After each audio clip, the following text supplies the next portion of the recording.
Lo udah tahu belum anime One Piece di chapter 1140 yang berjudul Scooper Gaban? Pak Tua Yashi yang membawa kunci raksasa di tangannya sedang menggoda Luffy agar mengambil kunci dari tangannya kalau bisa. Luffy pun mencoba sekuat tenaga. Ia juga memelarkan tangannya untuk mengambil kunci. Namun sayangnya kunci tetap tak dapat diambilnya. Detik berikutnya Pak Tua Yashi sampai mengeluarkan haki yang ia alirkan ke kunci raksasa itu dan pukulan langsung diarahkan ke Luffy. Luffy yang tak siap menerima serangan akhirnya kena pukul sampai dia tenggelam di dasar tanah. Nami sangat khawatir melihat kondisi Luffy. Detik berikutnya Luffy muncul dari kedalaman tanah dengan marah. Ia langsung nyerang Pak Tua Yashi dengan kekuatan dahsyatnya. Namun lawannya terlalu kuat hingga Luffy jadi frustasi. Berkali-kali Luffy kena pukulan telak. Luffy tak berkutik melawan Pak Tua Yashi. Tiba-tiba suasana mencekam saat Pak Tua Yashi ngeluarin dua senjata kapak yang dialiri haki dan juga niat pedang membunuh yang diarahkan ke Luffy. Luffy tanpa sadar bergidik ngeri dengan aura dua kapak itu. Zoro yang melihat kondisinya semakin mencekam, dia buru-buru ngeluarin katana miliknya. Nami dan Rodo mukanya sudah sepucat kertas buram dan keringat dingin bercucuran. Pada akhirnya Zoro tak lagi diam di samping menonton keseruan. Ia kini ikut bertarung bersama Luffy melawan Pak Tua Yashi yang sendirian, tapi auranya sangat mengintimidasi.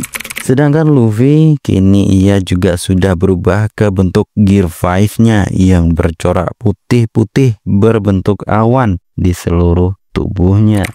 Pak Tua Yashi yang melihat mereka berdua bekerja sama untuk melawannya, sudut mulut Pak Tua Yashi terangkat dan menampilkan senyum dingin. Di dalam hatinya juga berkata, "Bagus, ternyata kau punya kru yang cukup baik." Dan jadi itu wujud putihnya ya. Suasana yang awalnya tegang kini semakin menegang. Pasalnya ketika pertarungan pecah, kastil pasti akan runtuh rata dengan tanah. Semua yang ada di tempat kini tak berani bergerak.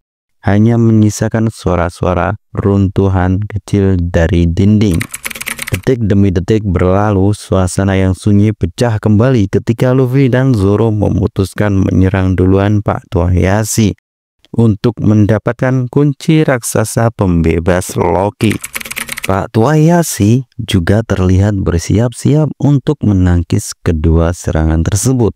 Tapi detik berikutnya itu membuat semua yang hadir menjadi tercengang. Karena tiba-tiba saja Pak Tua Yashi mengatakan, "Aku menyerah," sambil melempar kedua kapak di bawah kaki Pak Tua Yashi. Ia juga mengangkat kedua tangannya. Zoro dan Luffy sangat marah dibuatnya karena tiba-tiba saja pergantian suasana yang awalnya penuh niat membunuh dari Pak Tua Yashi, kini malah akhirnya dia menyerah. Luffy dan Zoro bersungut-sungut sampai tak tahu harus tertawa atau menangis karena sikap Pak Tua Yashi yang di atas normal itu. Pada akhirnya kunci diserahkan ke Luffy. "Sudahlah, ambil saja kuncinya. Selama Elbaf tetap tenang, kalian semua bisa mengunjungiku lagi saat kalian akan berlayar meninggalkan pulau," kata Pak Tua Yashi.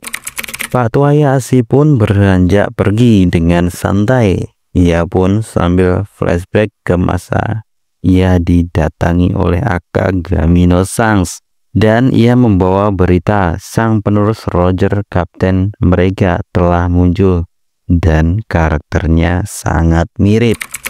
Awalnya saat Shanks berkata seperti itu, Pak Tua Yashi tak paham dan tak mempercayai perkataan Shanks.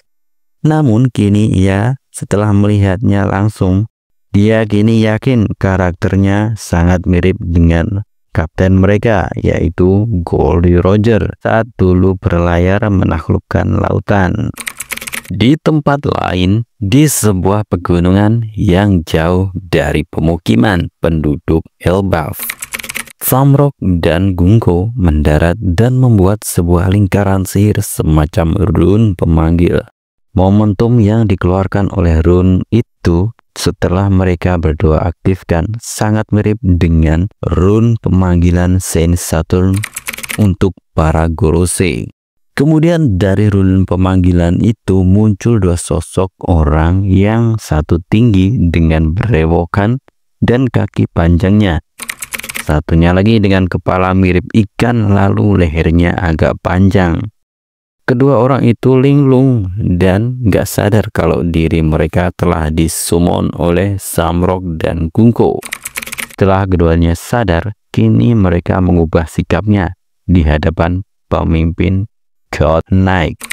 Samrock lalu berkata kepada mereka berdua untuk segera melancarkan taktik menguasai para pasukan Elbaf dengan menggunakan sandera anak-anak para raksasa Elbaf sebagai pertukaran.